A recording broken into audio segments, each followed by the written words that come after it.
Welcome to the Slop Temple. We pray this video helps. In this video, I will explain how to make Soupy Hakka Noodles. First, let's gather our ingredients. You'll need about 200 grams of fresh Hakka noodles per person.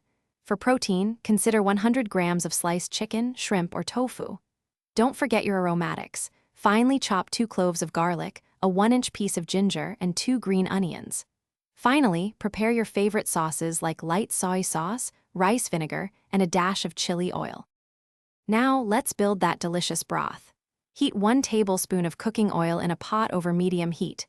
Sauté your chopped garlic and ginger for about 30 seconds until fragrant. Add your protein, like sliced chicken, and cook until it's almost done. Then, pour in 4 cups of chicken or vegetable broth. Bring it to a gentle simmer, seasoning with 2 tablespoons of light soy sauce and 1 teaspoon of sugar. While your broth simmers, cook your Hakka noodles. Bring a separate pot of water to a rolling boil and cook the fresh noodles for just 2 to 3 minutes until al dente. Drain them well to avoid diluting your broth. Carefully transfer the cooked noodles directly into your simmering broth. Stir in 1 tablespoon of rice vinegar and a half teaspoon of sesame oil for an extra layer of aroma and tang. Almost ready to enjoy, carefully ladle the hot Soupy Hakka noodles into individual serving bowls.